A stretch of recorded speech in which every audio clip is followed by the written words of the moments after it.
Okay, my dear friends and listeners. We're ready to learn. We almost completed this discourse. We've been learning this for 3 weeks. Last week I had to run out to the airport. I was going to try to finish it last week, but we didn't have enough time, so we're going to finish it now. We'll see how long it takes us, and maybe we even have time to learn something else afterwards, but let's try. See how it goes.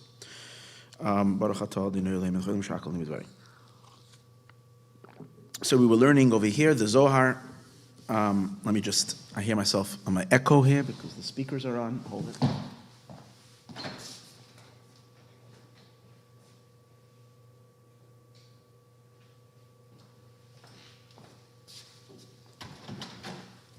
So we learned in the last few classes, we were learning the whole idea of why Yaakov missed Rachel so much and why he was so excited with the 17 years that he had from Yosef. When Yosef was with him for 17 years, Yosef kind of, brought Rachel and Rachel back alive for him. And then when he lost Yosef, it was the most devastating loss. And then after that, Hashem said, I'm giving you back the 17 years. So what was the idea? So we discussed at great length the difference between the soul of Yosef and the soul of the tribes. Yosef is on a much deeper and a much higher level. He's still in the realms of divinity. They are already creations. Their work is to elevate the world and bring it to a state of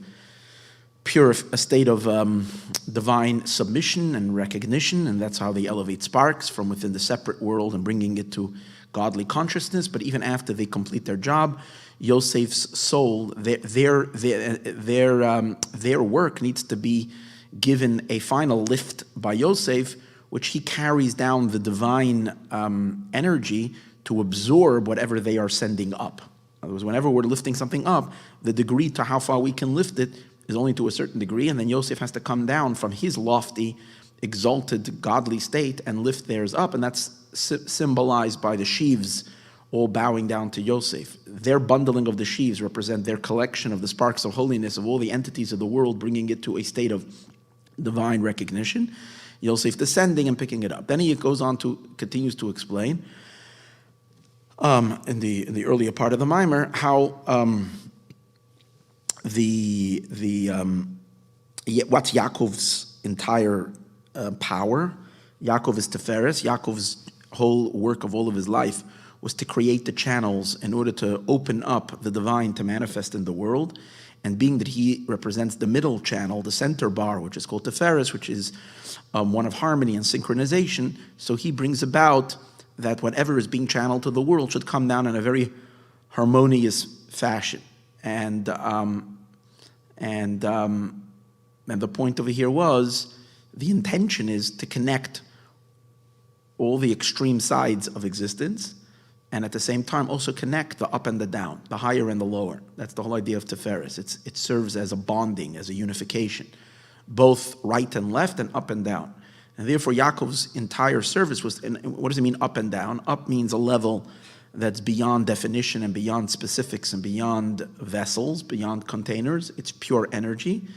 And low means defined and limited, and vessels and containers, all the way down to the vessels and containers or the creations of the physical, the most limited creatures and the most limited beings.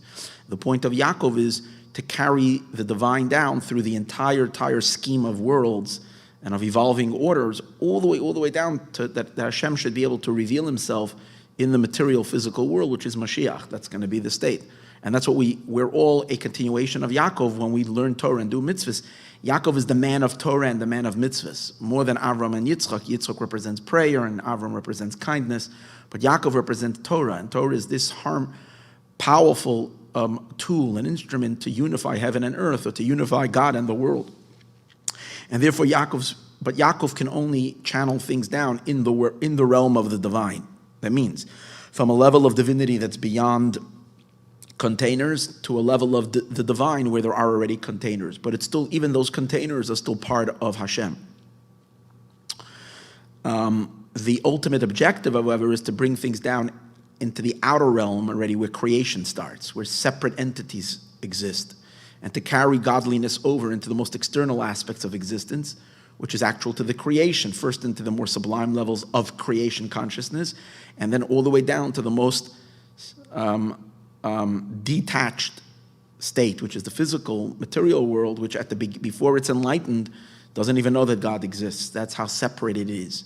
And to ultimately merge and bring even the physical to the full expression of Hashem. And on the contrary, the ultimate final expression is going to be in the physical more than in all other levels, as we discussed so many times. So Yaakov's target is to reach all the way down here, but for that he can't do it on his own.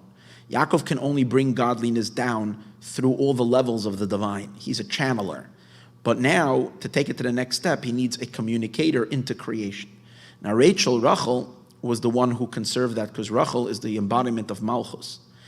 And she represents the world of words. Words are containers, and God creates the world through words. So in order to channel the energy down into the world of dibur, of speech, Rachel is the medium.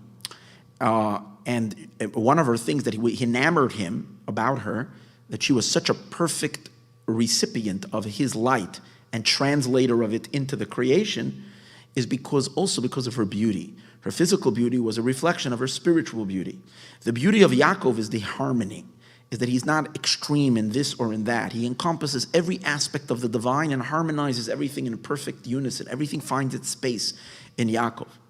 He can find the positive in every element and bring it all together to a perfect blend, as opposed to the other forces. They could be holy, but they operate on more extreme levels of exclusion, only that and not anything else.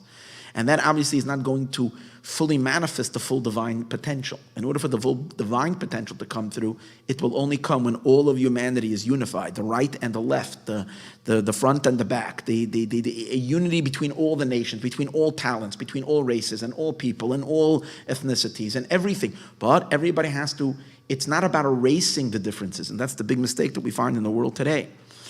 You have people that feel superior and greater than others, and they put down others, and they feel that they're the ultimates, and others. Then you have people who want to erase all differences, that everything is equal. That's also not, because that doesn't express the faceted existence. Men need to be men, women need to be women, and each culture and each ethnicity and each race has certain beautiful talents and contributions to make when they are themselves, not when they try to be something else.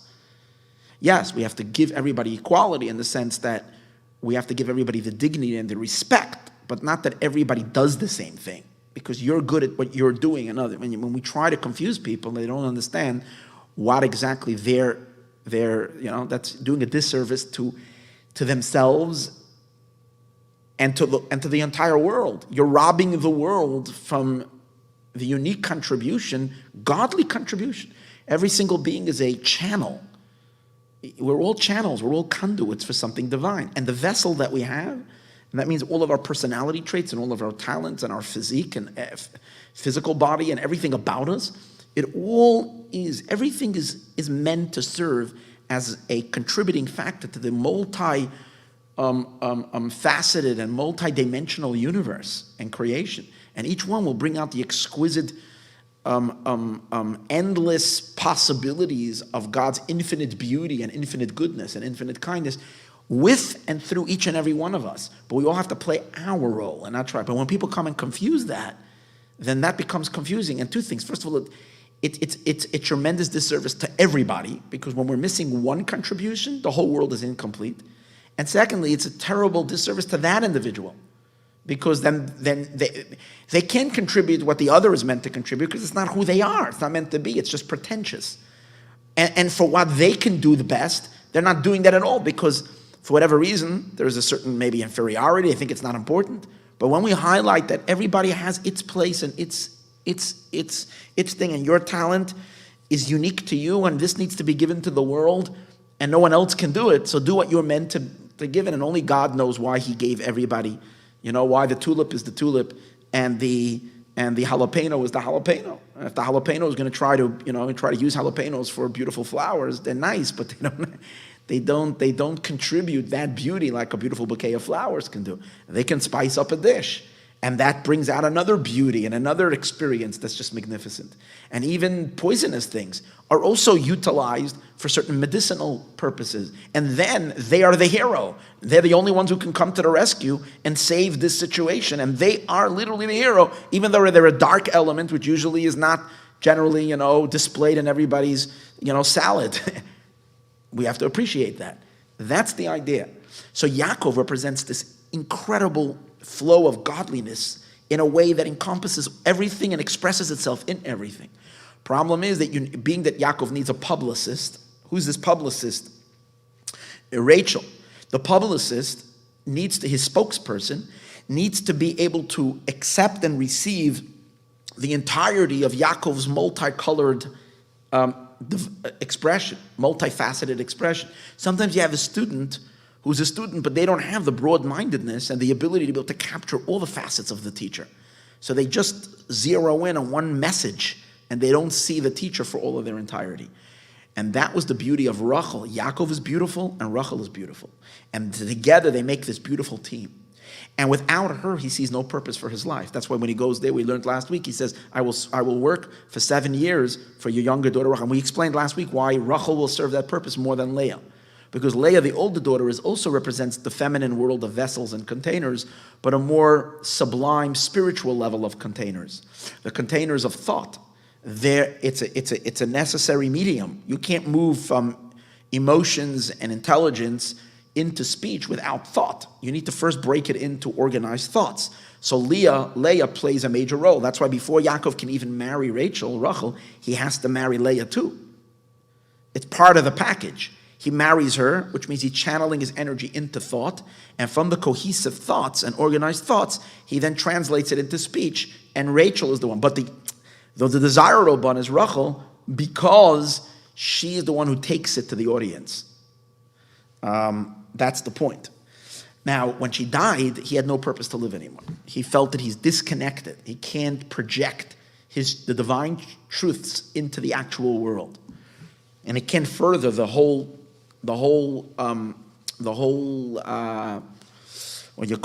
program of history. He's stuck. He, like Moshe says, I don't have a mouth. I'm lacking. I can't express myself into the world. I have beautiful ideas, but it's not moving into creation. So for that purpose, so there is where Yosef was able to fill that gap. Because we learned that Yosef is also the power of connectivity. He's a higher level than Rachel. He's the idea of Yesod. And Yesod is all about bounding and connecting the mashpia, the influencer with the recipient. And last week I asked the question, even if Yesod is that power of bonding, how do you transmit a message if you don't have words? And when Rachel isn't there, you still don't have the words. So how does he... Maybe when you love someone and you can connect to them in a very deep bonding way, you can connect, you can transmit emotions and ideas without words. I just thought about right now as I'm teaching. Could be you can bypass the words if the connection is you can look someone in the eye and tell them all of your love and just communicate that. And maybe a teacher can communicate the deepest ideas just through a deep bonding of soul to soul. I guess that would maybe work. I'm not exactly sure how without Rachel Yosef can substitute. But yet that's what he says, that Yosef can connect Atzilus, the godly, to Bria, Yetzir, and Asiyah. Okay, that's the idea that we learned, and that's why when Yosef was there to substitute Rachel, he felt that he has purpose in his life. And when he lost Yosef, it was devastating to him, because again, it was the flow, the channel was interrupted. When he meets Yosef again, he says, now I can die. Meaning once I passed it over to you, and you're already channeling it down, I finished and completed the download. I'm done. And now you have it already. And you can continue already administrating these godly truths to the world without me, because I already deposited it in your bank, so to speak. It's already there. And Yosef cannot, why it wasn't there yet in the first 17 years, and why did the second 17 years bring about the complete state that Yaakov can now, so to speak, step back? I'm not exactly sure. Something that was given in the second 17 years that, or maybe it's just the mere fact that Yaakov thought that Yosef became was, if either he died or if he's alive, he lost his spiritual connection. So that means that it's not standing. But now that the fact that Yosef is alive, even if Yaakov will only transmit to him 17 years, the fact that link, that element that's still connecting the godly to the world is still there. And even when Yosef will die, meaning he died as a tzaddik, he still passed away, meaning he still set that spiritual link. It didn't become disrupted. So Yaakov's entire pipeline has not been jeopardized or sabotaged. It can still flow. Okay. That's the idea. And that's why he's also, the Torah, the Zohar emphasizes, what got him excited about Yosef is that Yosef had the beauty of his mother. He had the splendor of his mother. Same idea. The ability of harmonious integration and perfect balanced spiritual light. That's the idea. Ach me'ata, so we're holding on page 154. And we just have now a page and a half. Let's do this quickly. Now we need to understand the specifics of what the Zohar says. First it says, in general, Yaakov lived a very hard life. All the days of Yaakov were painful. And then Rachel came, and she was the meaning in all of his life. And then when she was taken away, he had terrible heartbreak. But then Yosef came, and Yosef kind of redeemed his life. And then he lost Yosef, and then he was kaput, over with. It's entire. We learned last week the Shekhinah left him. The divine presence left him. He had no purpose in life. He had nothing to live for. He was totally dead. And when Yosef came back, now he came back alive. The spirit in him, the channel, the flow was flowing through him again. So the Zohar says he was in pain. What's the pain of Yaakov? So now he explains. Yaakov's work is a very, very, very excruciating type of work, which causes pain, not sadness, but it's pain, because it was excruciatingly difficult to connect the lights to the vessels, to unify and to harmony. It's like someone who has to be the job of the peacemaker. You know how hard and exhausting it is to be a peacemaker? Because everybody, you have to broker between opposites. It's the most exhausting thing, because you're torn between here and there and bridging bridges. It's not an easy, a bridge builder doesn't have an easy job. Especially when you need to bridge the bridge between the infinite and the finite. And then between all the factions of the finite, bridging all of existence together. Not an easy task. And it requires you to move from extremes to extremes so you can negotiate. It's like a person that has to hear once, to be able to bridge a bridge between going to one side, speaking to the staunch right-wingers, and in their world, the left is totally, wicked and horrible and terrible and should be erased. And then going to the left and hearing how the right side is totally, bigots and who knows what, and just totally, the worst of the worst of the worst, and they need to be shut down and silenced and so on and so forth. So someone that has to work in both sides, hear them both, and find the common ground and unify them together. And again, when you're listening, you have to really listen. So you have to really open yourself up to what the people are saying. You can't be pre-opinionated, because if you're pre-opinionated, you're not really absorbing. So some people try to broker, but they're never listening. Is to listen, is to really have the art of being silent and absorbing. But then the ability to tear yourself away from that and go to the extreme opposite side and hear and absorb and find the truths that there are in both things, and then bring them together and find a common ground to build from it. And Yaakov has to do this with the most extreme levels, far more extreme than what we're seeing now in our political field over here. Because this is still a finite separation. And here we're talking about the forces of creation and the unlimited forces of all the various different energies that are opposite from each other, like fire and water, and unify them all. Very, very daunting and difficult task. So Yaakov worked. He did the work. He wasn't, God forbid, lazy. He worked like no other person. He was the hardest worker. But that whole blend and the whole thing is now he's ready to publish his book, and his publisher dies. You understand? Imagine doing all this work and then not being able to communicate it. It's worthless unless it goes out to the people, unless the printer prints it and the books go on to the bookstores and to the shelves and the buyers buy it and they read it and the ideas are communicated. So until it's not going to, and now he feels that that's why it was so devastating. This was his hard work. This was his labor. It was painful. It's when he worked with his uncle Lavan. Lavan kept on changing his wages 10 times. Spiritually, what does that mean? Yaakov is trying to capture the divine into containers and into vessels. But the divine is is undefinable and uncontainable. That's why it slips through the cracks. You think you got it, but it's elusive. And to be able to have it ground itself and express itself in certain particular terms, that's having to deal with Lavan, who flips your wages. The reason why Lavan, you couldn't hold him to any deal. Whenever he made a contract, you couldn't hold him to it. He was able to slip out of everything. He was such a master of deceit. He was able to slip out of every contract and prove it in the court. Because he always put in things. In other words, you couldn't hold him. You couldn't nail him to anything. Why? So physically, his name is Lavan. So physically, he was a wicked person in this world. But his source, his spiritual source, if you trace it back to its very, very sublime start, Lavan means whiteness. It represents the infinite light of God that is uncontainable and undefinable. But Yaakov's job is yet to settle God down into containers and into vessels. So that itself was like he had to deal with the trickery, so to speak, of the elusiveness of this. And it took just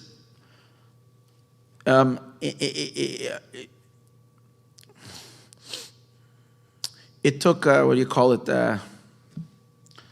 kochos, it took powers and work that is just simply beyond human efforts. And in addition to that, so that was one thing. He has to, again, he doesn't explain it, but this is explained in other places in Chassidus. What this means that Lavan tricked him in the spiritual sense is that he's trying to capture the essential whiteness and bring it into colors, bring it into all the different shapes and forms and colors of creation. That's one thing. That means he's constantly being tricked, and yet he was able to amass a fortune, which means he's able to channel God into the speckles and the spots and the channel. And these are real cosmic ideas, which he's able to channel the Or Ein Sof, the infinite light. In addition to that, he had to work by day and by night. That's what he describes. Later, when he has a confrontation with Lavan, he tells him, I worked by day and by night. And by day, I got burnt by the scorching sun. And by night, I was freezing in the freezing nights. So what does that mean? That's the other idea that we spoke about. He has to negotiate between extreme kindness, which is called heat, because it's light and warmth, and extreme coldness. And he has to work with both of them. And as we spoke before, bridges between them. By night, but tsar gadol, with great pain. This is by day I got eaten by the scorching heat, the kerach balayla, and frost by night. And I couldn't sleep. Yaakov was he was studying Torah for 14 years. He had one night that he napped on the Holy of Holies. And then he spent another 22 years where he didn't sleep a regular night. So 20 years that he was in Lavan's house that he didn't sleep, and the 14 years that he was over there. The reason why it was so difficult is because being balanced is very difficult. Because his root was in the center bar, to unify smala b'yamina, the left with the right. When you think about it, how many people do you know that have the courage and the ability to unify extremes? Most people, you have a certain tendency. Today's days, I find it so much this way. People are so, polarized. People are so extreme. So and to the point that you don't even listen. People have their news feeds. So those who like to listen to the what we call the leftist media will sit and listen, and they don't want to hear anything else. Everything else is conspiracy and bad and terrible and right wing, whatever. No. And the people on the right only want to listen to the channels that will tell them what they want to hear. They don't want to even hear the other side. How many people are the people that are balanced and not only balanced that they hear both, but work on kind of being there in the middle and trying to bring a harmony? in this deep divide. So, but that's his work. That was Yaakov's work. That takes courage. It takes a lot of difficult labor. Yud Ekev, and his name is Yaakov, which Yaakov means Yud Ekev. What does that mean? Yud is the highest point. Ekev is the heel. So just like he's bridging the two sides, he's also bridging up and down. He elevates or purifies and makes the heels, means the lowest levels, ready and vessels and containers. But the way he does it is in a way of, as we said before, memuzeges mechesed de gevura, and he does it in a way that it doesn't fall into extremes, but it remains centered. Not to intensify, overly load with kindness, and not to intensify the power of din, yoser midai, more than enough. So,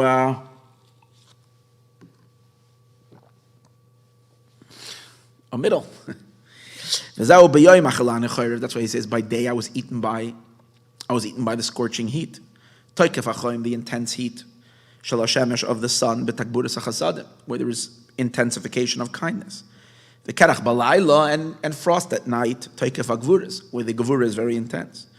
As it says that the gevura can be so intense that who can stand before the coldness? When God makes it cold and the frost, who can bear the coldness? Who can tolerate such coldness? Which is the idea of the gevura. The Yaakov and God is being like cold to the world, withdrawn from the world, judgmental to the world. And that can be very intense. The Yaakov was the ultimate negotiator. He's the middle bar. He goes all the way up, and he is able to tolerate the intensity of infinite kindness. Experience love and kindness in its most extreme energy. Like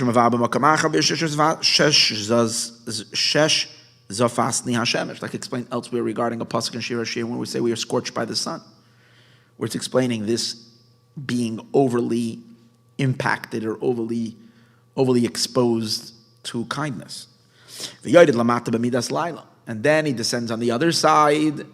He goes down. Here he's calling the Yom up, which is kindness, and Laila, night, which is Gevura, down. Then he descends down low, and then he hears the extremes views and the extreme justification of the opposite, of extreme judgment and extreme withholding, so to speak, or discipline. Which is the intensity of Gevura, which is the intensity of the coldness. Because Yaakov is the one who does the Biurei, and Biurei is done with the power of Chachma and wisdom, and that power is Mavriach min hakatza lekatza, goes from one end to the other, and like you see in the word Yud Ekev, Yud is Chachma, and it goes all the way down to the heel. Now he's talking the whole time that Yaakov is the middle bar. How does it refer to Chachma, which Chachma is on the right side? So I'm not exactly sure. But, yeah. V'kacha yekol yom of the Yaakov avodas habirurim. And this was all the work of Yaakov in the work of his birurim, of his rectifications, of purifications. V'alos hanitzutzis, and the work of him raising sparks. B'tzar v'amal gadol, and this was very painful, and this was a lot of toil. Like he said, as he tells Paro, he laments to Paro, and he says, Paro asked him how old he is. He said, my days of my life are ma'at v'roim. They're few and they are bad. But they did not reach. He complains that his days of his life are very few and very little, and they did not reach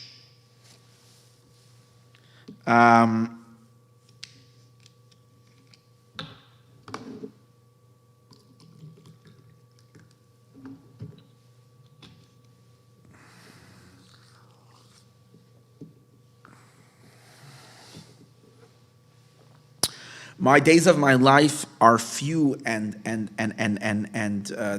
he calls his life actually bad days, and they did not in any way compare with my fathers who lived the wonderful lives. So he explains, because living the life of an extremist it doesn't take that much work. You hang out with your own buddies, with your own company. You don't have to bridge anybody's opinions. You drink beer together in a bar, and you're happy. And each one intensifies the other's opinions. Okay, very good. The world doesn't change much because of that. That's why they lived a good life. Avram is hanging out with his kind buddies, and Yitzchak is hanging out with his disciplining, those who are into the powers of discipline and judgment and so on and so forth. The Yom and the Shmuel are the right and the left. Chachma, Chesed, Netzach, which Chachma, wisdom, and Chesed, and kindness, and Netzach, and perseverance is all on the right side. Ubina, Gevura, Hoid, and Bina, which is understanding, Gevura, and discipline, and Hoid, and glory, which is on the left. First of all, they don't go down so low. They don't have the ability to extend all the way down to the lowest of levels. So Avram and Yitzchak never touched the lowest elements of creation to impact them, to change them, to transform them, to make them. They kind of hovered a little bit higher. So they're not. And therefore they mostly were like devoting themselves to being a chariot above. Meaning to, lifting themselves up, even though it's hard to understand this, because Avraham Avinu was a very, very much a person. Our father Abraham was a person that was very much engaged and involved with the world. And even though that's what he's explaining now, even though they did work, like Yitzchak was a well digger, Avraham was also digging wells, which didn't just mean that he had a company, digger's company. That's not what it was. It was a spiritual work of dealing with the earth, with the lowly aspects of the world, uncovering the waters, the godly waters that are within. But still, their main toil and task was still in the spiritual domain.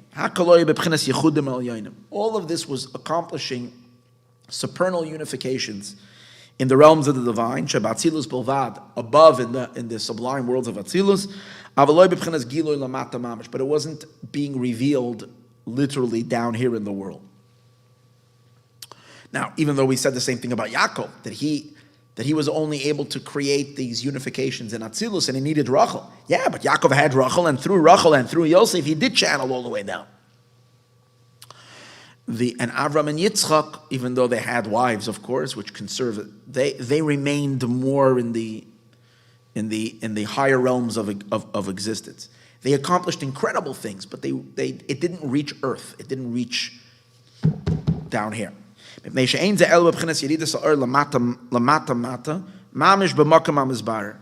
in order to bring things down, you have to bring the light down all the way down into the place that's being fixed. Which in our case, this world is a place of the klipa, of the shells, of the unholy. Okay, and it's an intermediate shell, but it's still a shell, and therefore a state that's called very, very low. And that's only Yaakov, who's Yud Ekev, who brings things down all the way into the lowest realm. As it says, I was consumed by the heat, the kerach balayla, and the frost at night. And he had to engage in wars. When Lavan came out, chased after him, and then he met Esav. His brother Esau was chasing after him. He had to wage with the dark guys, with the bad people. With the Chachma, Lavan is Chachma, and Esav is the Midos.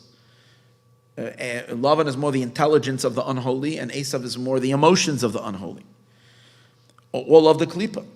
Shenekra Lavush Sak, which this is all called a very dense garment, and Yaakov had to fight with them, and that's why the word sak, garment, which means a sackcloth. Sak is shin kuf, which the gematria of shin and kuf together is 400, and that's Esav who's coming with the 400 men. These are extremely, extremely dark forces of concealment. Shandalit meis ish the Esav, the 400 men of Esav. Uksivin, it says, Vayechi lima'oi. They pained him very much. This was an excruciating spiritual battle. And therefore, and this was considered, his days, he says, are few and they are bad, meaning bad. He accomplished enormous, incredible things, but bad in the sense that they were very not peaceful days. They were excruciatingly difficult. Because,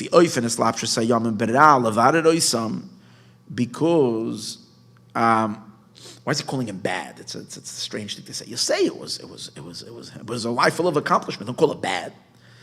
Because he's enclothing himself in elements that are evil. In order to fix something, you got to dive into their world. You got to come in there and fix it from within. And Yaakov had to, daily he had to argue with his uncle Lavan. He had to enter into the cunning,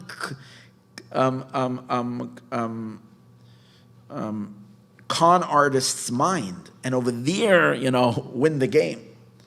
So you have to enter into the mind of evil. You have to enter into as we finds by Esav, he or with the angel of Esav, he wrestles with him, and you wrap yourself with the other. You get into the darkness, like the therapist getting into the client's mind, and getting emotionally invested over here as well, in order to be able to make this kind of a fixing. So that's what he's saying.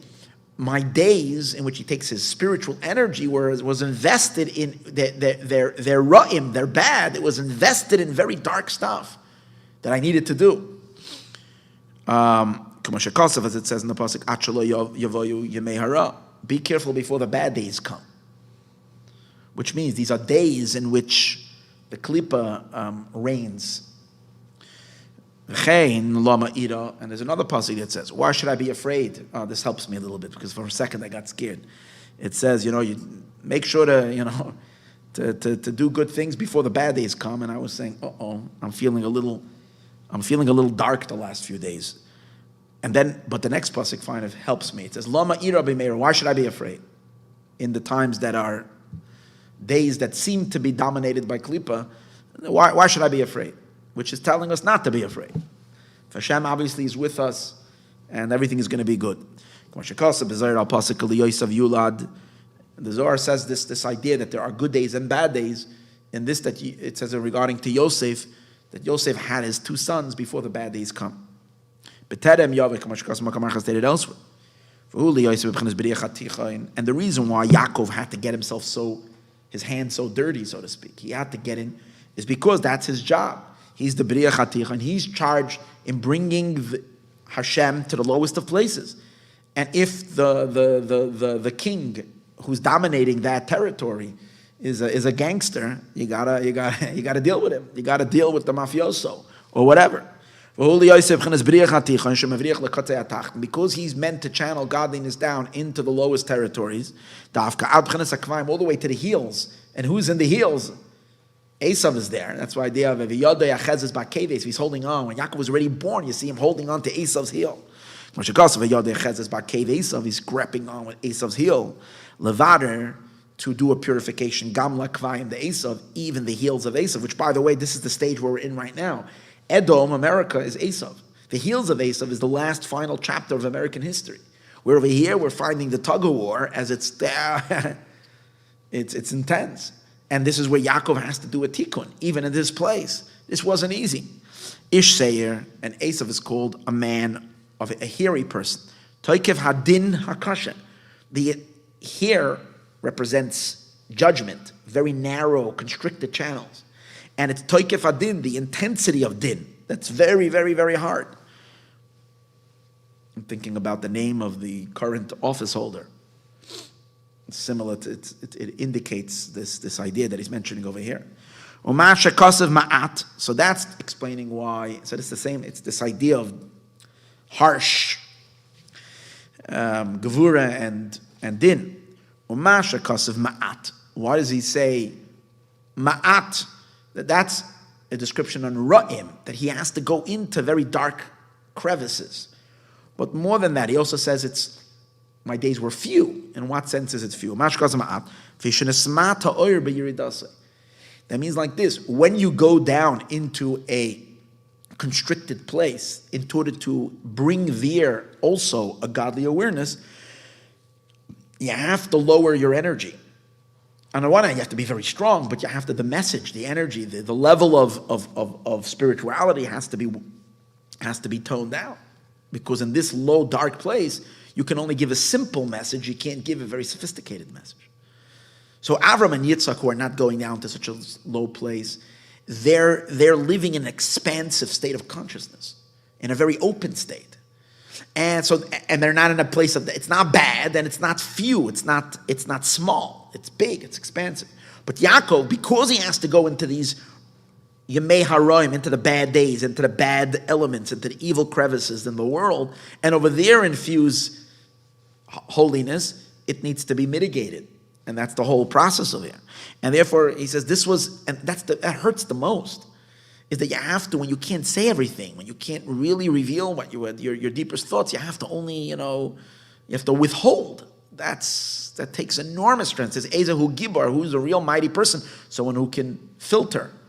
It did not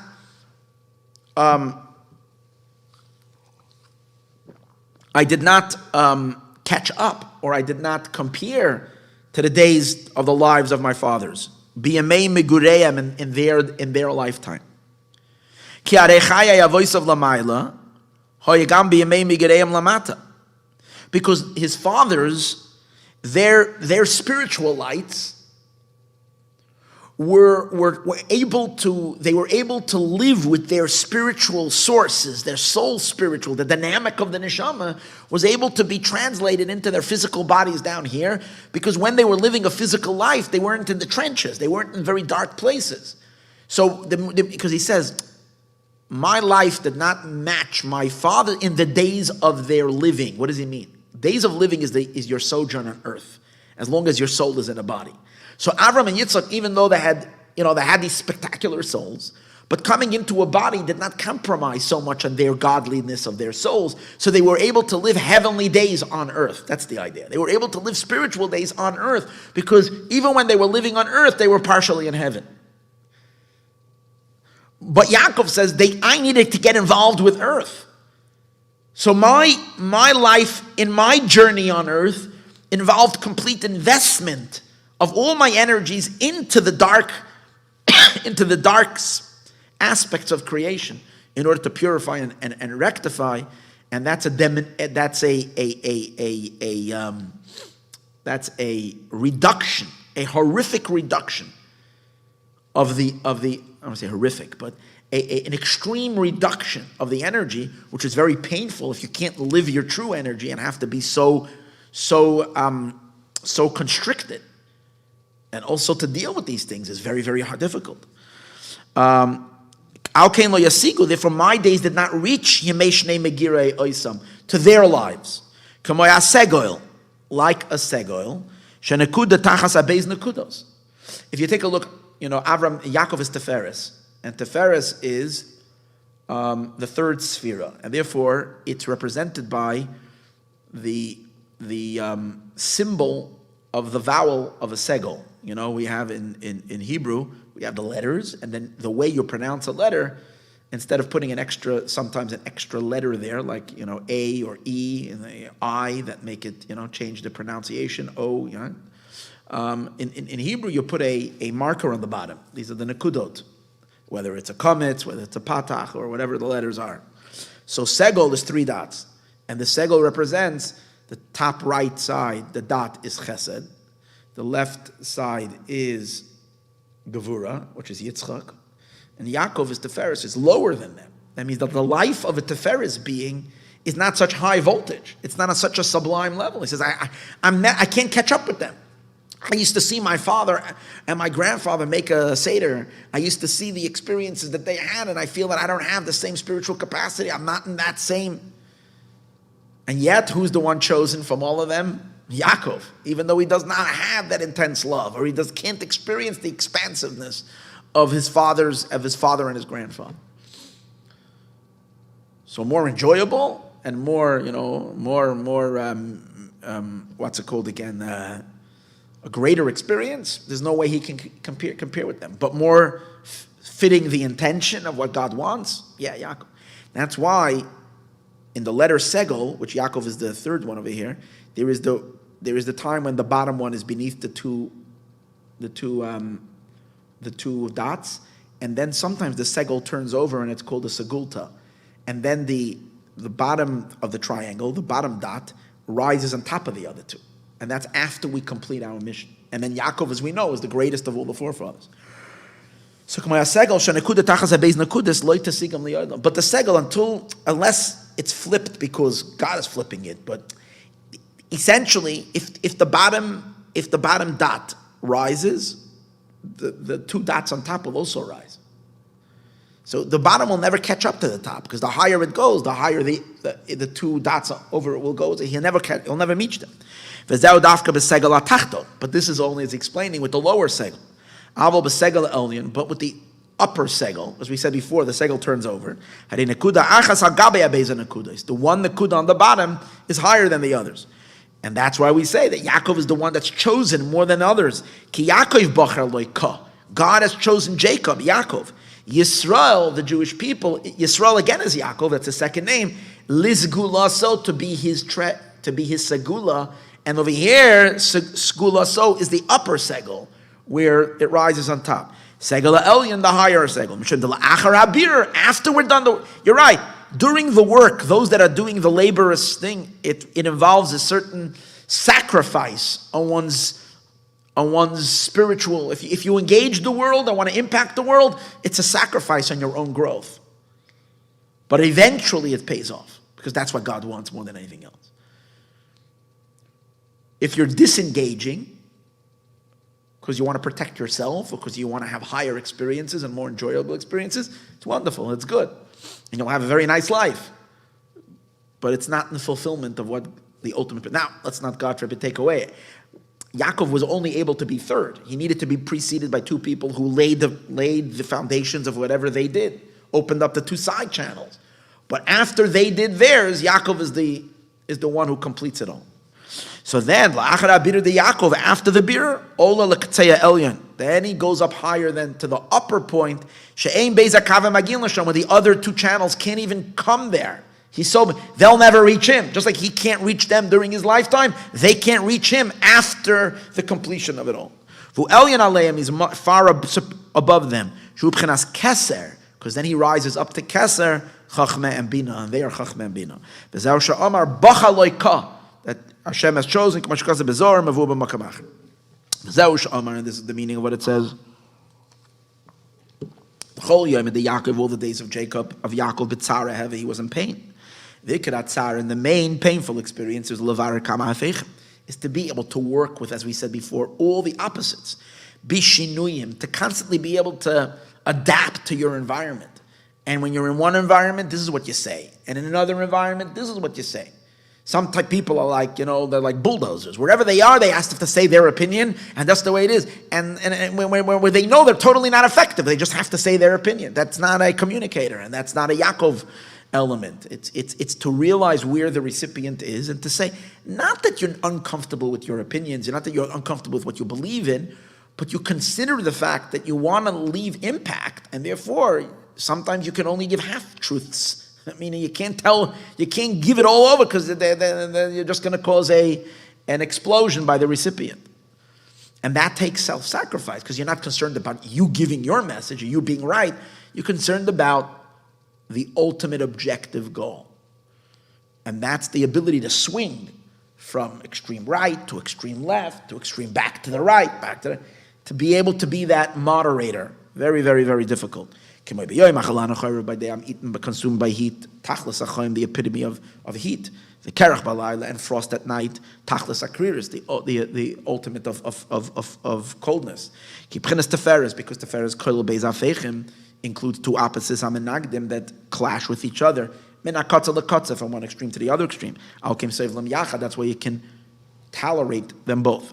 Alken Yaakov savel tsar gidul banim, and that's the reason why Yaakov suffered or tolerated the pain of raising his children as well.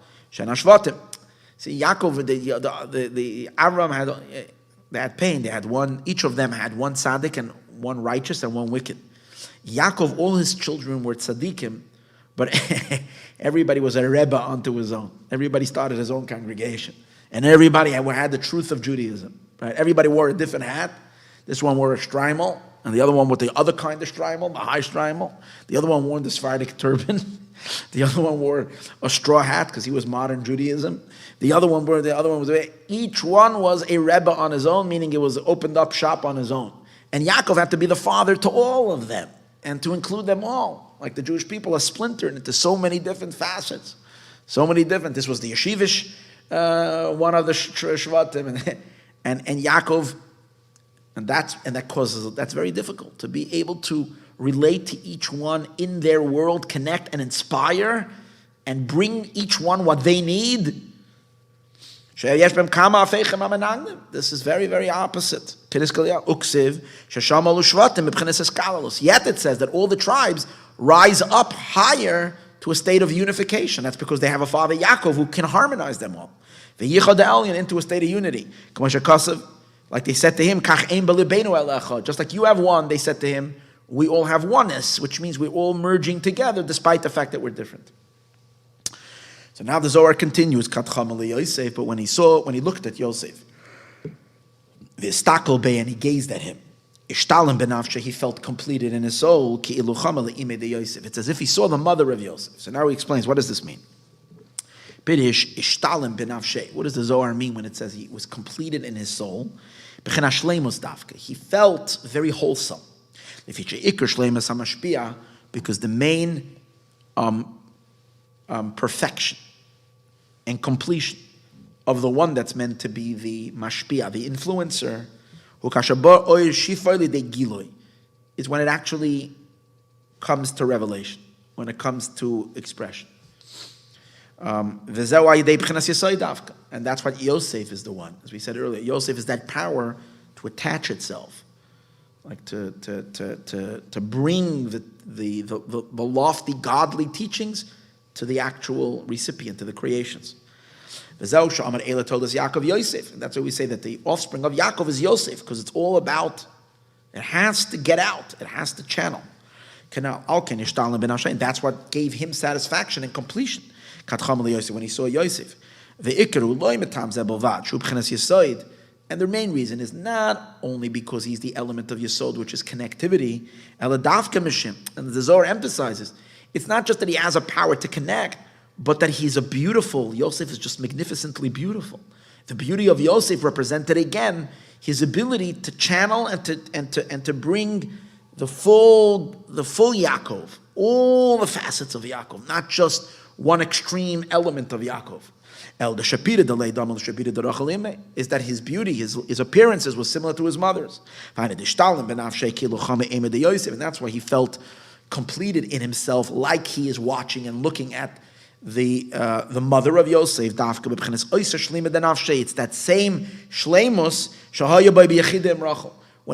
when he was connecting to Rachel, in his unity with Rachel, in his intimacy with Rachel, he felt that she is the one that's really receiving all of who he is and transmitting it.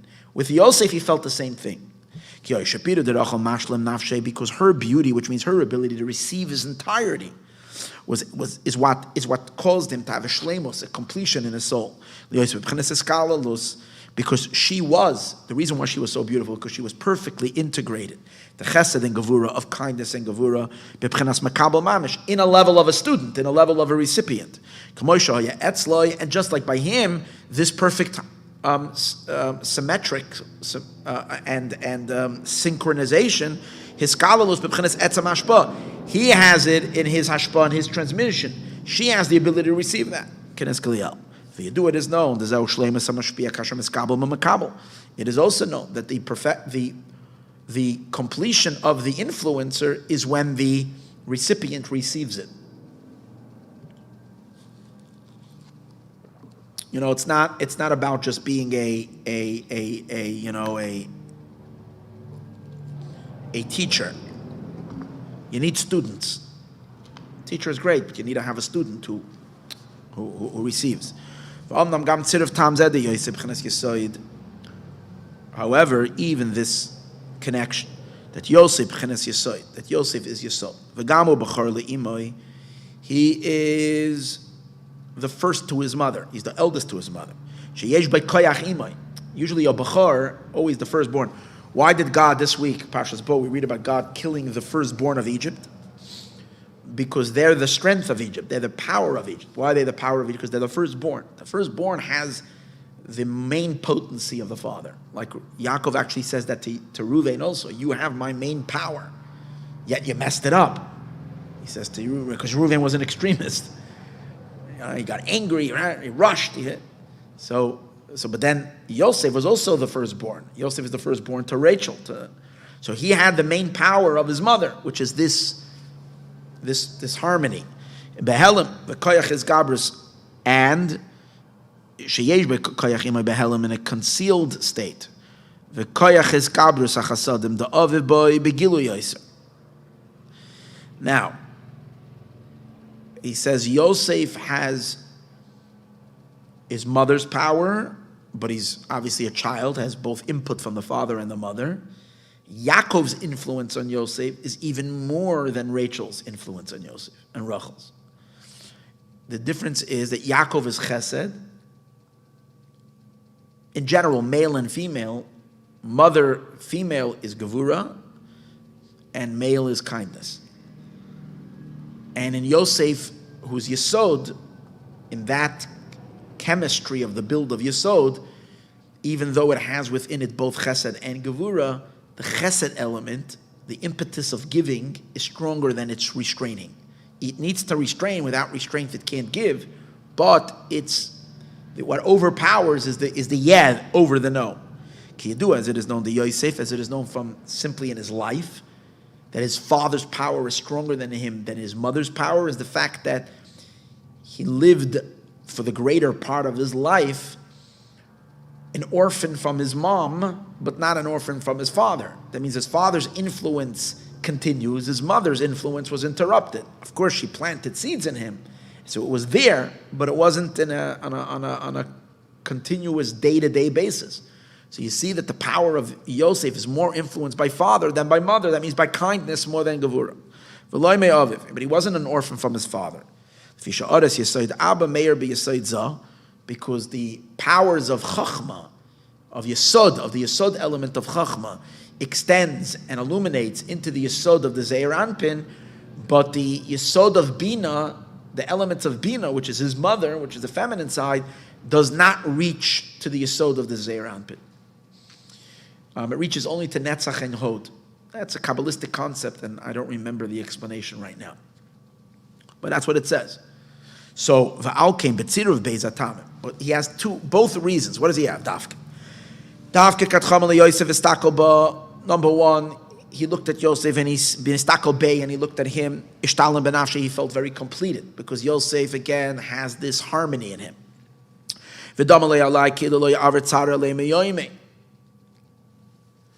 And so what's the two? What does it mean that he has his father's power more than his mother's power? Not exactly sure. Maybe the fact that Yosef, the power of Chesed is stronger, so therefore he will transmit. I'm not exactly sure. Could be that's what he means by it, because he said two things about. Number one is you have to be willing to teach. You have to put it out, and that was Rachel, that she had words, and Yosef's ability. But then there's a second thing, is that which you are transmitting should be very integrated. So these are the two things. Okay. But he says, and this was considered to him as if he didn't have any bad days in his life. In other words, now that he has Yosef with him, it was as if he had a very comfortable life. Even though we said before how difficult and excruciatingly difficult it was. The answer is, when you find your work having purpose and meaning, then it redeems the work. Even though the work can be so frustrating, so difficult, and so hard, but if it was all for a purpose, and you realize your goals and your dreams, then the hard work is not hard anymore. Basically, it redeems, it lifts it. But if at the very last minute that just collapses and it doesn't reach its intended target, then you relive all the pain and all the hardship that you had all along, because you worked in vain. everything you did. Because we explained earlier, Yosef is the level of tzaddik, nikra tov. He's called good. Then Yud Zayin Shanah the Yosef, and he's the 17 years of Yosef, Gematria Tov, which is Gematria Tov. 17 is Gematria Tov. Shenikra Yemei HaTov, that's called the good days of Yaakov. Because through Yosef he can channel his lights from the concealed to the revealed. Nikra Tov. And that's called good. When light comes to revelation, it's called good. We see that God said light is good. What's light? Illumination. So when things are being expressed, that's good. By Moshe too, who Moshe is what? The communicator of Torah, which is revealing of Torah. Without Moshe, the Torah would be concealed. Moshe opens up and reveals the Torah, the ultimate light, Torah Or. So by Moshe it also says, as soon as he was born, they saw him ki tov, that he was good.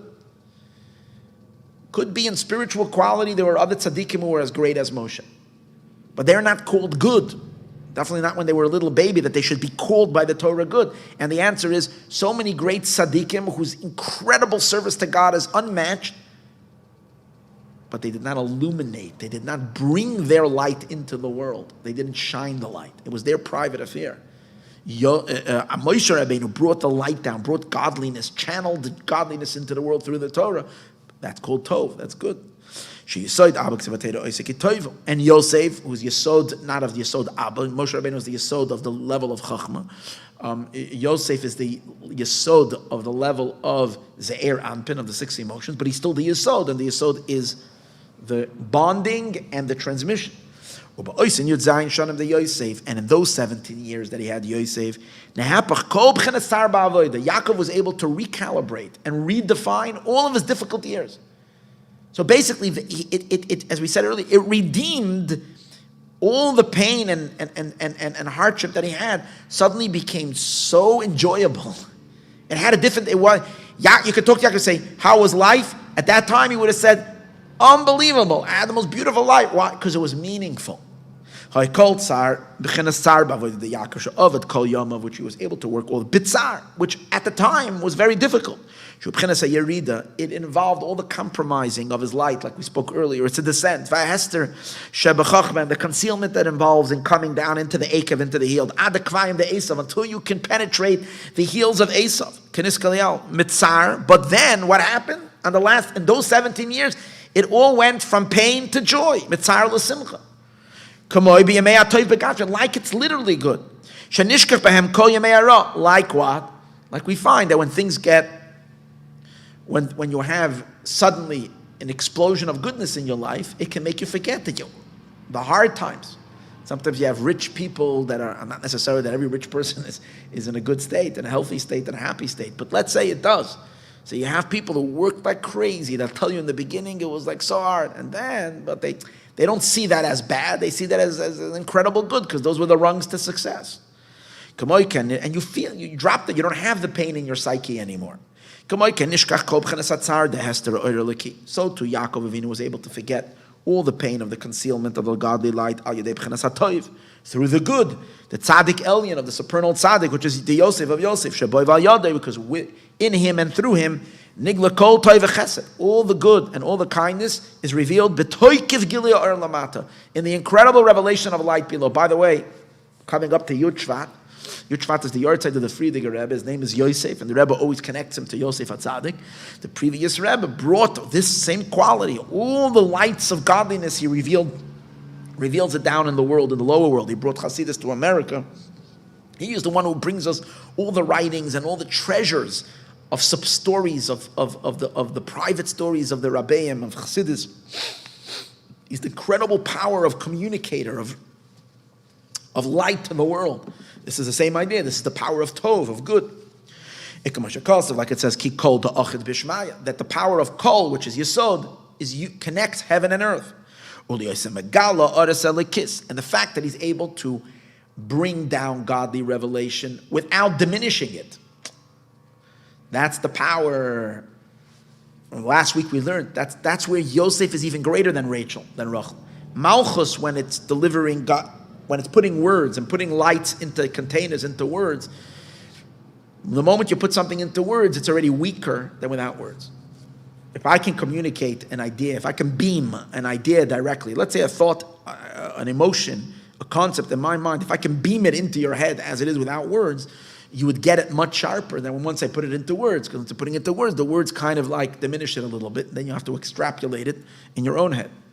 And the teacher and the student never perceives the idea with the same intensity like the teacher. 40 years later, it takes them 40 years to finally say, now I get it. But until then, no. But Yesod, as we said before, is a connection, connectivity. And when it connects and it channels without weakening it, with its full power. Without changing it. So obviously, all the dark moments that Yaakov had, in which he was struggling to insert godliness in the world. And now he finally has the missing link, and the one that can channel things down without even compromising it. Suddenly there's no dark days anymore. This is why it appeared to him as if he never had a dark moment in his life. This is by way of analogy of a person. A person who plants and harvests the plants, vidosh, and then threshes the grains, and then grinds the kernels. So he does all the work to process the wheat, but with a lot of exhaustion, by day and by night. Farm work is one of the hardest work.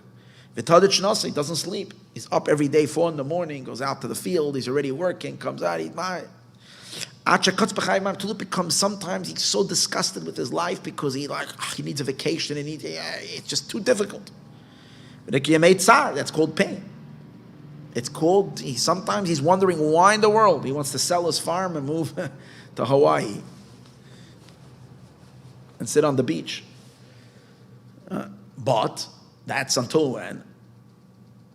Until he finally reaps the rewards. He makes it all, sells it all, and then he makes a fortune.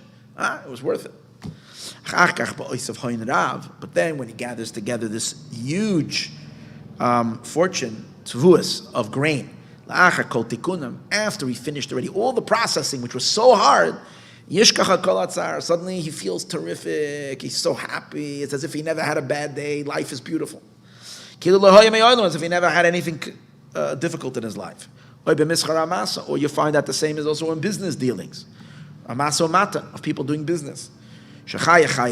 People live very difficult lives.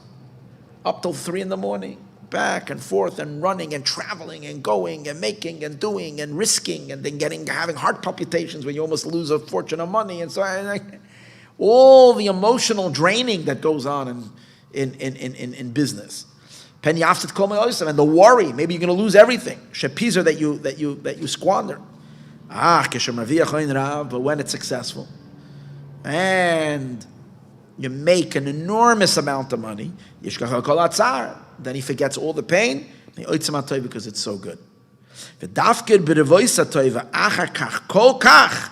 But not always. If you made, moderate, a moderate profit, you still are exhausted, you're still pained, you're still thinking, I don't know, thank God I can live, that's about it. But not like suddenly your life is incredible. But if it's an enormous success, so much that it has the energy of the success and the joy and the satisfaction is so intense that it kind of irons out all the creases of your soul. People, just like physically a shirt can get creased, a person's soul gets creased from the pain and the frustrations and the anxiety and the stress and all that causes deep scars and creases in the soul. But then you have this awesome goodness, and it's so good that you're suddenly rejuvenated, and all the creases and dents and bruises suddenly go away, and you're suddenly like fully replenished. The whole soul is replenished, fresh, and it, as we said, it redefines your entire being. It was worth it. This is the way we're going to feel after Mashiach comes, when we're going to come to the final good. we're going to turn around and we will know that all the investment and all the pain and suffering throughout the entire was all worth it. It was worth the pain for this goodness. Until they said, it is better for a person to be judged, so that we will come to the goodness. And sometimes it's the opposite. If God forbid a person suffers a devastating, dark time,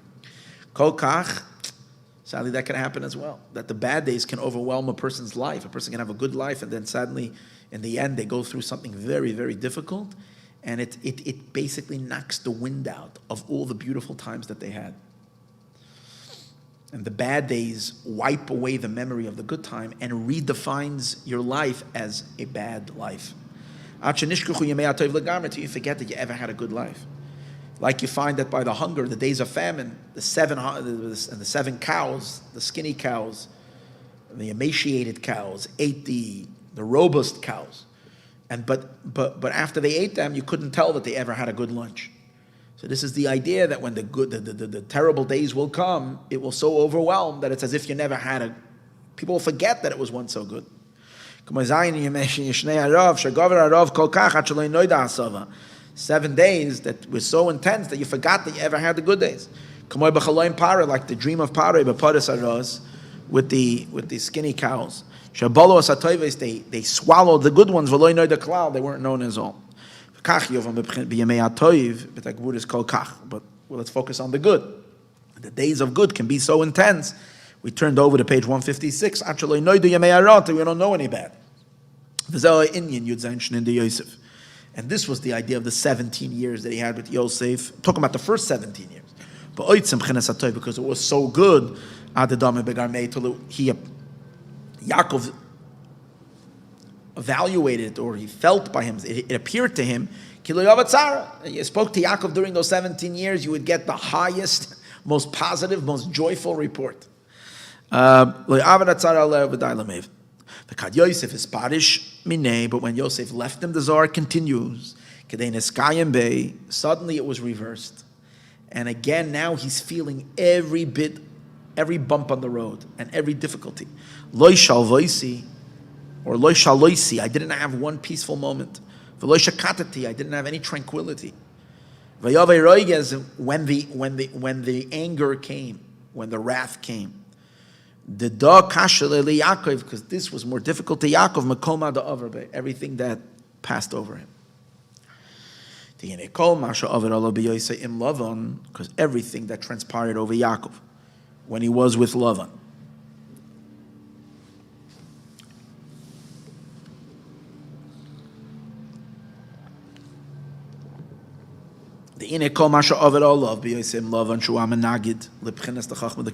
All the hardship that he had when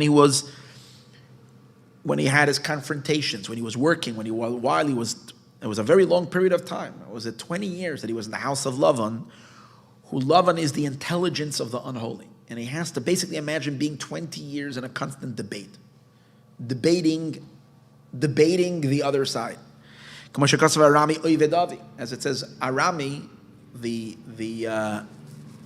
one from Aram, which is referring to Lavan, Oive Davi wants to destroy my father, which means he wants to destroy the holy mind, everything Yaakov learned in Torah for this last 60 or 70 years, everything that he studied.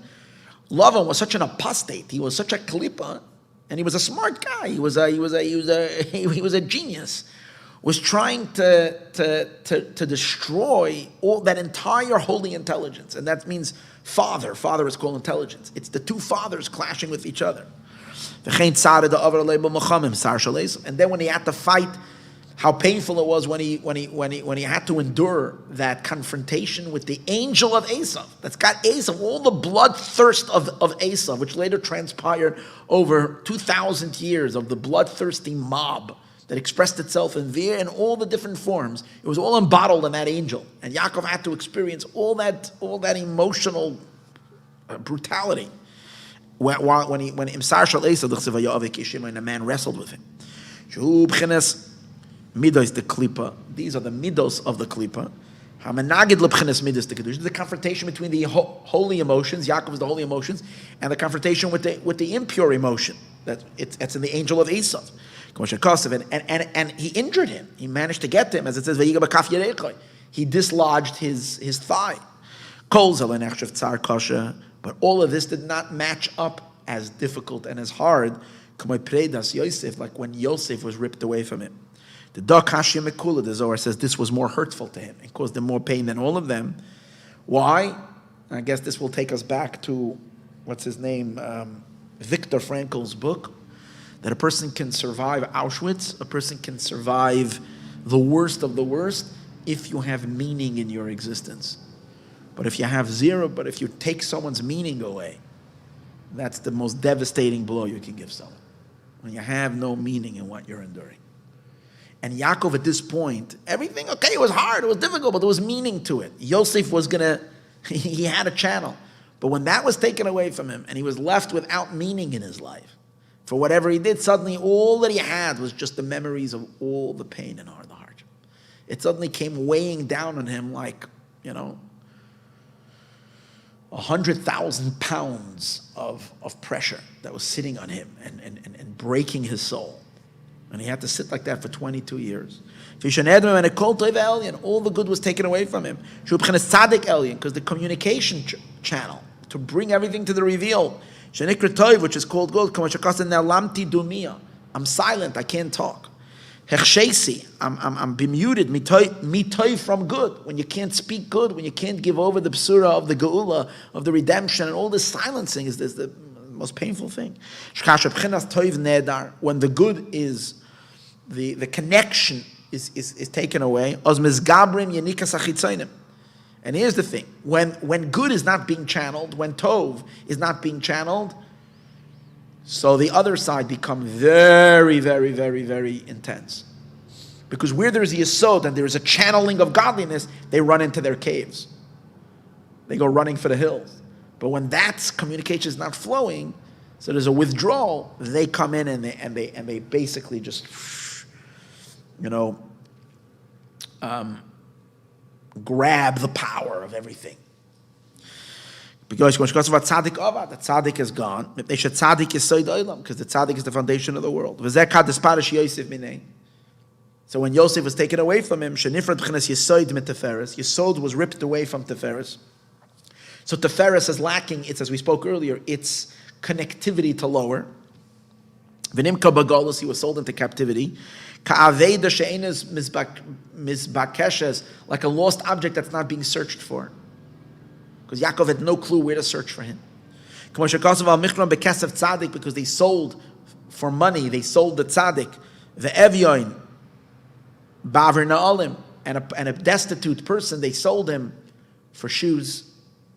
Aziskayim loishaloisi. That brought Yaakov took away all peace. Literally, he lived every moment in tormented. The Yavai Roiges and all this. And the powers of judgment in the world become very strong. I don't know why. There's something about this that's scaring me so much when I'm teaching tonight. You have no idea. Because I don't like what I'm seeing in the world. I don't like the guy who came into office. I don't like his name. I don't want to even say it because I don't want to give empowerment. I don't like his name indicates this Indian. I don't like the situation. And I hope and I pray and I bless the whole world that this nightmare will end in just any second. And we will have Mashiach here, obviously, and the powers of goodness will prevail. And this, of course, the Klippa is celebrating as if, the greatest Mashiach came to the world. Okay, maybe there's just a mirage that has to happen right before Mashiach, hopefully. This was more difficult than all of his pains. All of his pains that transpired or went over him with love and Esav, all that. Because again, that was a struggle, but he had meaning to it. Because without Yesod, it's in the center, you need that power of Yesod. That needs to channel from the highest peak to the lowest. Because that's the power to reveal. In the recipients. When the Yesod is not in operation, there's no channel to channel. It doesn't shine down. Everything remains hidden. Everything remains above. Like we said earlier, that when it says that when Yaakov came, his life was restored to him. When he found out that Yosef is alive. But when Yosef was not there, like the spirit of Yaakov withdraws. Everything goes into suppression. Everything goes into the opposite of revelation. Then he realizes that for in vain he did all this hard work, but Mesiras Nefesh, with sacrifice. He fought ferociously against all of his opposition. The Chachma Midos, of all the forces that were thrown against him, both of the intellectual powers and the emotions that he had to battle with. Shen Lavan the Esav, these are Lavan and Esav, Kedei lo hoisiv or ma'atmis amatzel b'chachma midas to kedusha, in order to add light from the essence of the emanator in Chachma and Midas the kedusha. Because again, what was the whole? He fought with all these klippas in order to clear the world from its darkness, so that he will then be able to channel the more light from the essence of the emanator into holiness, because there won't be any more the klippas opposing him. He will be able to set up these containers, chachma, wisdom, midos, and the emotions of holiness, and via that channel it all down into the world. But if the flow gets interrupted because a major piece of that transmission got lost and is not here, then what's the whole point? Ki yedu, as it is known, the kadeskafya sitra achra. It is known that this is what we learn in Basi Legani, that when the sitra achra on the other side is subdued, which is what Yaakov was doing when he was fighting the forces of the unholy, he was crushing them, and that itself brings an increased holiness. God's glory rises in the whole world. So incredible lights and incredible revelations. The lights of Keser, like it says in the Maimer Basi Legani, istalik. The lights of holiness that is in a state of removal, so transcendent and so high, all this you're able to bring that down. So he found meaning in the battles. He found it was significant to him. But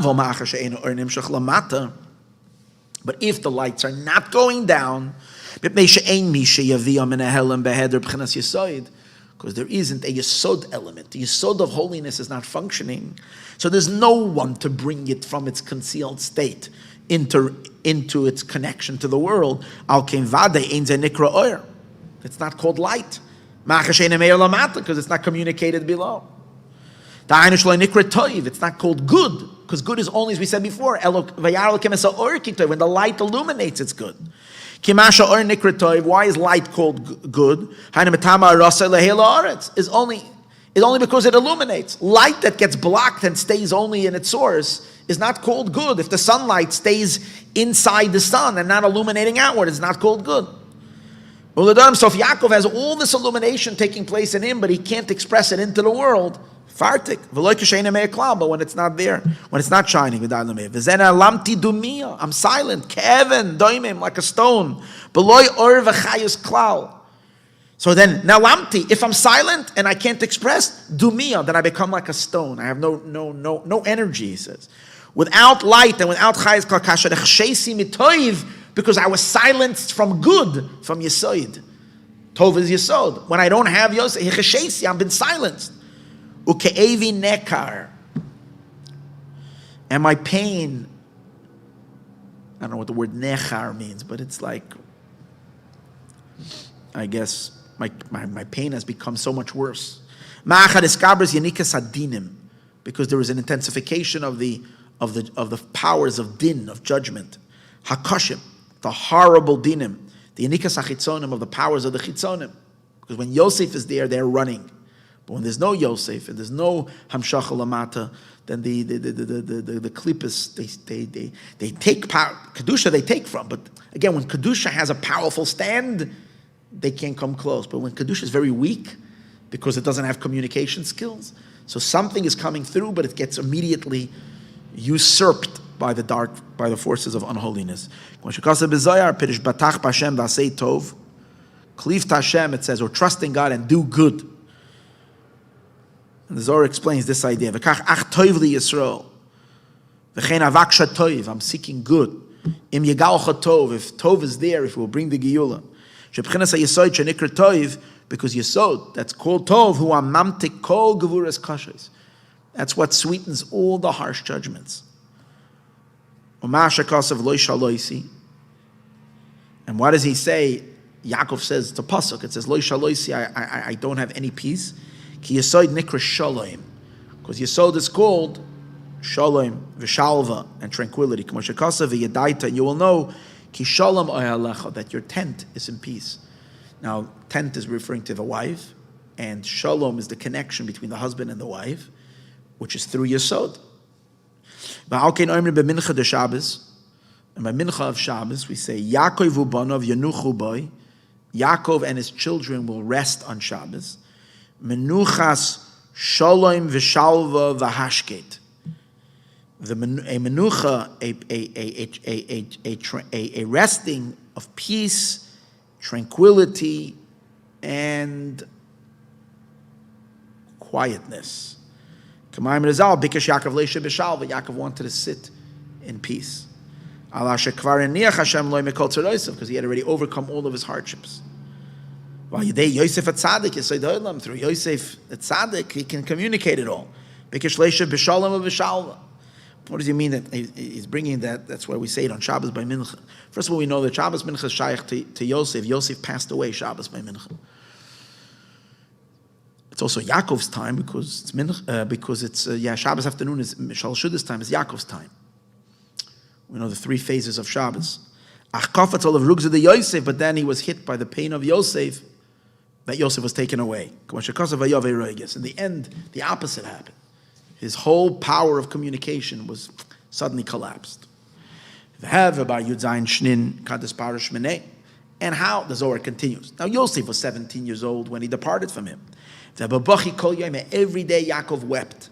For these 17 years of Yosef. Why is it emphasized? He's missing Yosef, missing the 17. 17 is the power of Tov. That goodness, Yaakov couldn't forget it. He craved it so much, but he was literally helpless. Because 17 years of Yosef is the gematria, the numeric value of Tov. And therefore, immediately when Yosef became 17 years old, it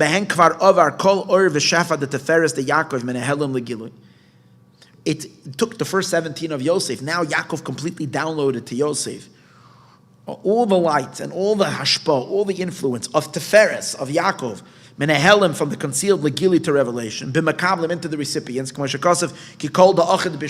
as it says, kol yisod is what connects heaven to earth, so it brings it down to the recipient.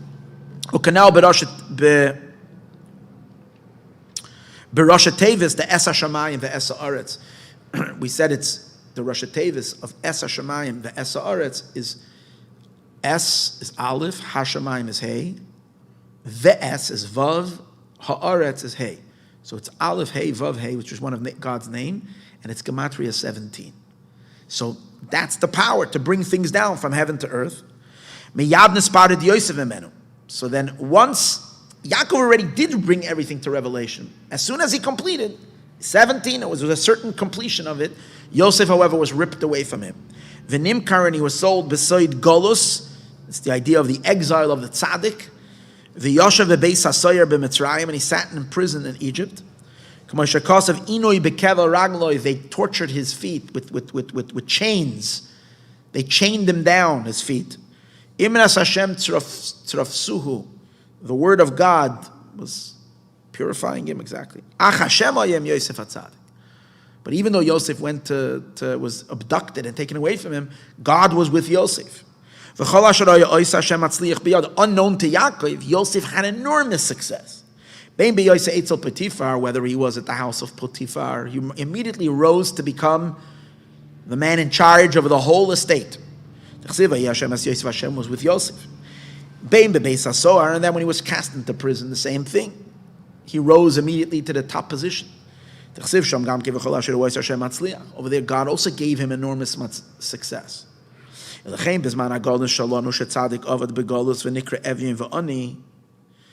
that's why at the time of Golus, which is the idea, exile, where the tzaddik, which is Yosef, the concept of Yesod, is hidden from us.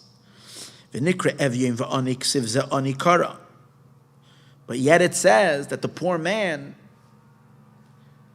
I guess the tzaddik is called during the time of Golus, he's called Evion.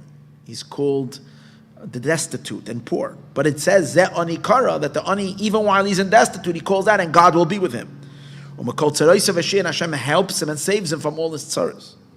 Rabbi Surah is tzaddik, as the pasuk says, many bad stuff befall the tzaddik. Tzaddik is particularly related to Yesod, because Yesod is called tzaddik. Hashem helps him from all. Kisheva yipol tzaddik v'kam, because even if the tzaddik falls 7 times, he gets up again. I got the rabbis. Exactly what this means in the general discussion that we have, I'm not exactly sure. But in any case, the Golus doesn't impact Yosef as much as it impacted Yaakov. But to Yaakov, he was crying every day because of the Tov being missed.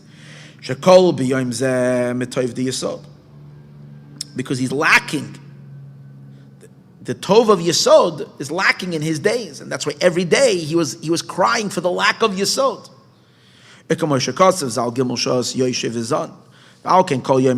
Every single day he felt that this was lacking in his day. Have a bachel in Yudzayin Shnin Shenikr Tov. He was crying for these 70 years they're called Tov. So now we're going to the last page Ayin Tes. Ma Yesivale, what did they answer him? I'm going to give you another 17 years. And what's going to happen? V'yosef Yoshes Yadai. And Yosef is going to put his hands upon you. Holach Yud Zayin Shnin Acharin. Hashem says, I'm giving you another 17 years. Be'inugin, in greatest satisfaction, delight, and pleasure. Ta'ayno dafke beklois yom of the Yaakov. When Yaakov near the end of his life. The Yosef is going to stretch out his hand to protect you. What does that mean? Sheyachzor leYaakov, it returned to Yaakov, kol in Yud Zayin Shnin. Whatever he was craving for this level of tov, for this communicator. Of these 17 years, they have a bachi kol yoyma, in which he had wept every single day, beklois yamav, in the end of his life, he got it all back. When it came for the time for his neshama to go back, and he was broken and beaten, God rehabilitated his soul. When he was about to return back from where he's been excavated, all the way high up to the power of synchronization, the power of beauty, the power of Teferes, but all the way up, as it's going to return to its quintessential beginning, which is in the primordial state of Atik Yoim, the Ancient of Days. It says about Mashiach that he will be very, very high, which it says Mesitra de Yaakov. Mashiach will even transcend Yaakov. But you see that this is a very, very, very high level. V'sham Yosef Yoshes Yodai b'pchenas Yesoid shepeteferes da'atik yomen. Seems like he's explaining that the last days of Yaakov is when Yaakov was going up to since it's time of his Histalkus, his soul was already being elevated to its source, even though he was still physically alive. He was being elevated higher and higher. And in that place, Yosef is there. Again, it's a little cryptic. I don't get it all, everything. Obviously, the main thrust of the mimer we discussed and we learned, but exactly what this means, I don't know. And those 17 years where Yaakov lived with Yosef,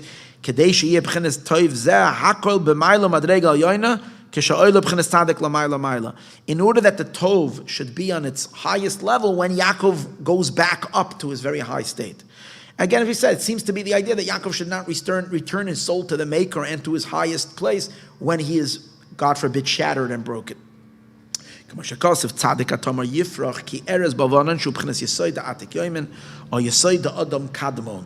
idea of tzaddik. Here you have 17 other years, which are going to be the epitome of Yesod, which means in the Yesod itself, let me put it this way, Yosef's 17 years that he was with Yaakov in the second round was a much higher Yosef than the Yosef that was in the first. Yosef in the first round was a very immature Yosef, and this Yosef is Yosef on a much higher level, which over here, that Yosef was Yesod of the Ze'er Anpin. This is Yosef rising to the Yesod of Teferes of Atik Yomin, way, way, way above. And therefore the power of Yosef and the goodness of it is amplified exponentially higher than what was before, and it made up for all the loss that he had earlier. Now, this is much higher than those 17 years when he was still a youth. Ben Yud Zayin Shana when he was 17 years old. It says over there he was very immature so he was in a very small way. It speaks says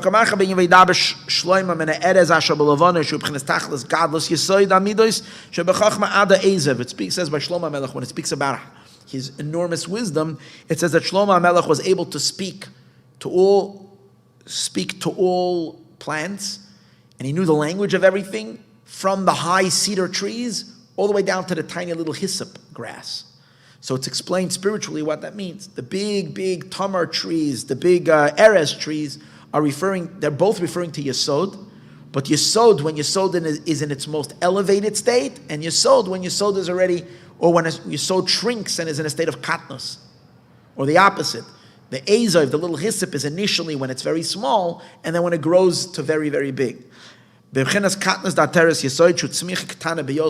small, or bekir, and it's in the wall. It's not even planted in the earth, it's like a little grass that grows out of a wall. Ke'erez, or compare it to the big tree, the erez tree, which has deep, deep roots in the ground. Shesharshim ispashtim, and its roots are so big and it expands. That's why it goes up in equivalence to how far its roots go down. That's how high the tree grows. Yaakov and the Shvatim are called tree. And the root of the tree is Yesod of Yosef. Yosef rose in Dafke Mitzrayim. He rose to very, very high levels. Is the idea of the eighth king, the Yaakov canal.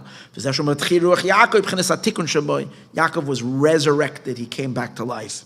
That's what it says, with delights and pleasures.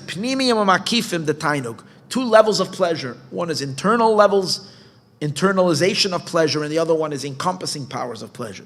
Hanos v'ksufim, delights and longing. Shekolol mechesed gevura. Again, full integration. Because hana, delight, is chesed, and ksufim, longing, is gevura. It's an upward thrust, and this is more of a calmness. This is more of a satisfaction. Hanos b'pchenes hachasadim v'tainug kamoin henem is it like the lighting and the lights of the Shekhinah v'ksufim, and longing b'klois hanefesh, expiration of the soul, v'tainug kamoin kol sanafshi, my soul is going out. So that's more of a gevura element. V'pchenes yesod, and that's what yesod is, that it has everything in it. Shesham ikar gilu yiskabres hachasadim v'tainug b'pchenes rish be'esh ava. When you have intense love, you have an overpowering of the pleasure that calms the love. That's why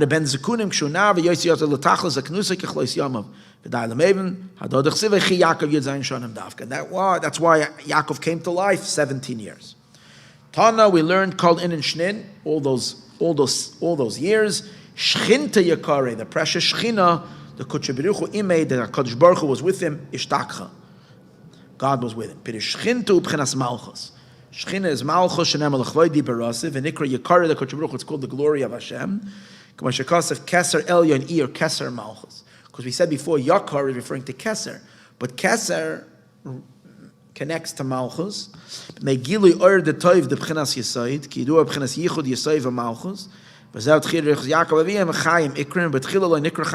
wasn't called life. Only where there's Yesod, there's life. He was alive. To bring life to the lowly spirit. Everything was restored. It can channel back into Malchus and through that into the world.